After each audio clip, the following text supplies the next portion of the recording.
Tuhan Yesus menampakkan dirinya setelah bangkit kepada para murid dan khususnya kepada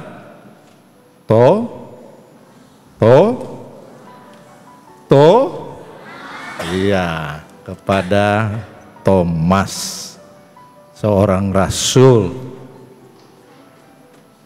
Anak-anak, umat sekalian yang saya kasihi dalam Tuhan kita Yesus Kristus. Tadi dari jam 1 sampai jam 4 kami berbincang-bincang, bercerita dengan anak-anak kita yang hadir di sini. Kita menari-nari bersama ya. Kemudian foto bersama nih. Senang loh? Senang? Iya.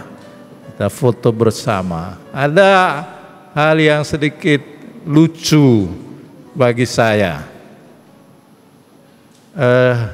Ada satu anak kecil, dia rupanya perhatikan Bapak Uskup itu pakai topi yang merah itu.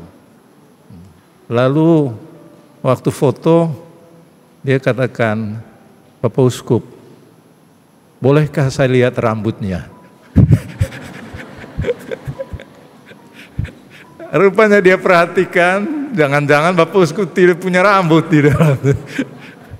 Akhirnya sesudah foto, ya saya bilang, ini kamu lihat ya, ini bukan luka Yesus ini.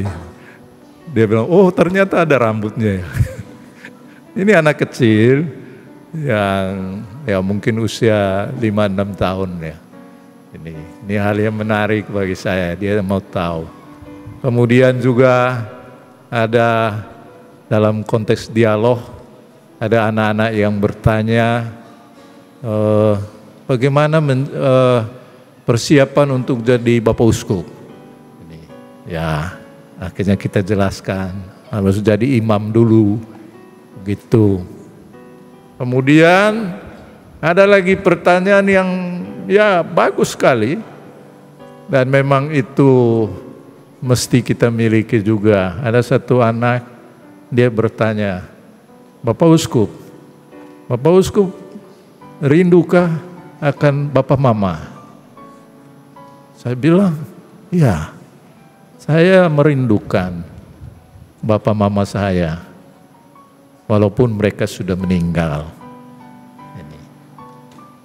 Nah, pertanyaan-pertanyaan anak-anak ini kemudian masuk ke pertanyaan yang akhir-akhir ini kita rayakan, yakni perayaan Paskah.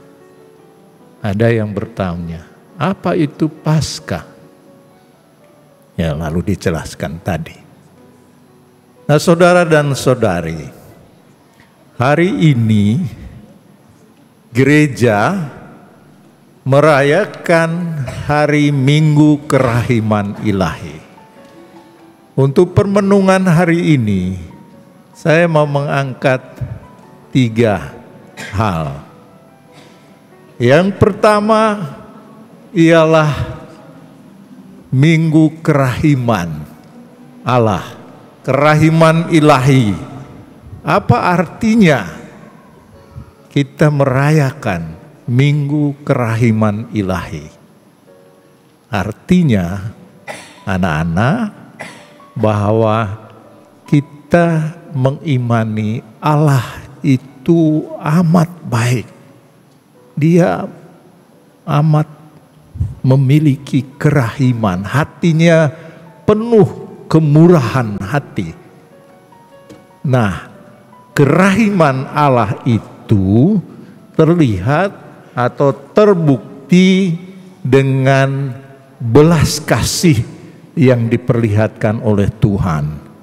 Tuhan mau mengampuni dosa-dosa kita, memaafkan kita asal kita bertobat.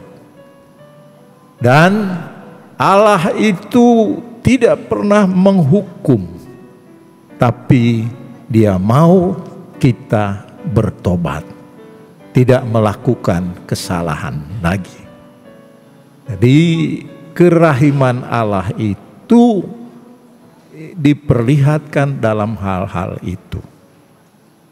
Lalu Paus Fransiskus, itu paus kita ya, namanya Paus Fransiskus, dia juga amat terkesan dengan Allah yang mengasihi dia, mengasihani dia.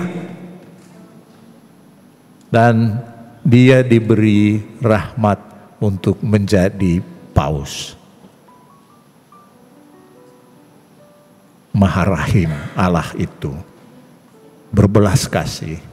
Dan kita biasanya merasakan kerahiman Allah itu ketika kita menerima sakramen pengakuan dosa, ketika kita bisa memberikan pengampunan.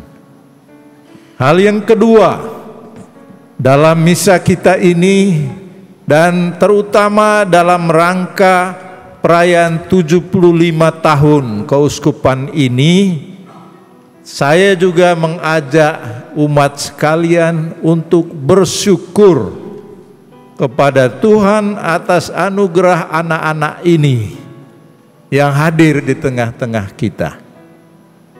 Tadi dalam Mazmur tanggapan kita mengulang-ulang, bersyukurlah kepada Tuhan karena baiklah Dia. Memang kita bersyukur, berterima kasih karena kebaikan Tuhan. Tapi kita juga bersyukur, berterima kasih karena kita satu sama lain ini, khususnya anak-anak yang dianugerahkan oleh Tuhan ke dalam gereja kita, ke dalam gereja domestika, artinya gereja keluarga. Nah, untuk Bapak Mama, orang tua, tunjukkanlah kerahimanmu kepada anak-anakmu. Biarlah mereka merasakan sukacita hidup dengan keluarganya, dengan Bapak Mamanya. Biarlah keluarga-keluarga Anda menjadi tempat yang nyaman, tempat yang ramah untuk anak-anak kita. Jangan sampai ada anak-anak yang merasa ketakutan bertemu dengan bapaknya atau mamanya. Anak-anak tidak ada yang takut toh sama bapak mamanya. Adakah? Ada yang takut sama bapak mamanya? Wah, ini rupanya mereka tidak yakin bapak mamanya mengasihi mereka. Tapi kiranya bapak mama baik. Ini. Tapi karena kita percaya kepada Allah yang Maha Rahim, kita mau juga supaya kerahiman Allah, kebaikan Allah itu kita perlihatkan. Orang tua perlihatkan kepada anak-anak kita. Para pastor memperlihatkan kemurahan Tuhan, kebaikan Tuhan kepada anak-anak yang hidup dengan kita semua dalam keuskupan ini. Cita-cita saya tahun ini ialah mudah-mudahan menjadi tahun sukacita bagi anak-anak kita.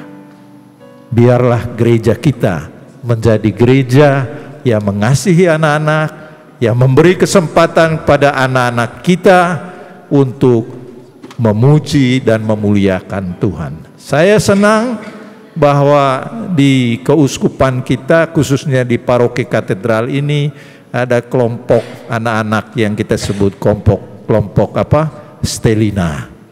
Ini mereka adalah anak-anak yang dididik, dibina untuk bisa bernyanyi bersama.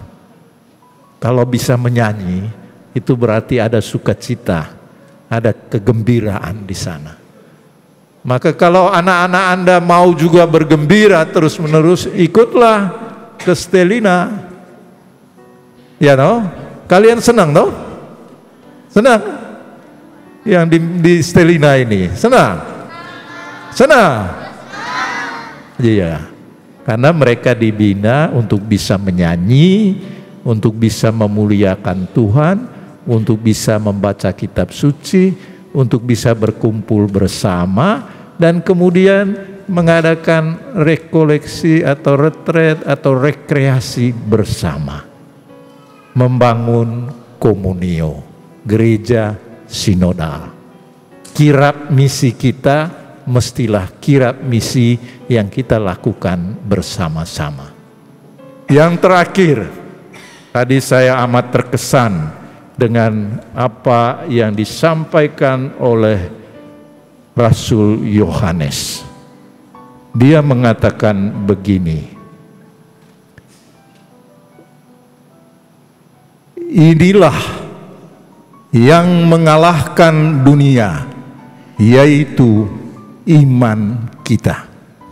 Tidak ada orang yang mengalahkan dunia selain dia yang percaya bahwa Yesus adalah anak Allah. Nah, dunia dalam kata-kata Yohanes Penginjil itu ada kaitannya dengan hal yang jahat. Dunia kegelapan. Dan Santo Yohanes di sini mengatakan yang mengalahkan dunia itu, yang mengalahkan kejahatan itu adalah iman kita, adalah orang yang mengandalkan Allah, yang mengandalkan Tuhan kita Yesus Kristus. Dan Tuhan kita Yesus Kristus adalah Allah yang maha baik. Tidak ada kejahatan dalam diri Allah. Allah juga tidak mengajarkan kita untuk memusuhi, untuk berbuat jahat. Yang menyuruh kita untuk bermusuhan atau berbuat jahat itu setan. Tapi kita bukan mengikuti setan, kita mengikuti Tuhan Yesus. Maka anak-anak sekalian, umat sekalian, mari kita tahun ini bersama-sama meneguhkan iman kepercayaan kita.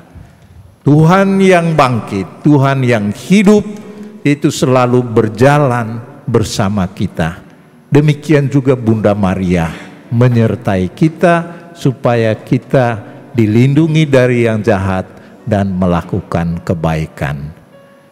Makanya kita tahun ini akan mengarak patung Bunda Maria dan Tuhan Yesus dari satu paroki ke paroki yang lain, untuk menyadari Tuhan tidak pernah meninggalkan kita, Dia mau menjumpai kita. Mari kita juga bersama-sama menjumpai sesama kita dengan mengikuti teladan Yesus dan Bunda Maria. Tuhan memberkati. Amin.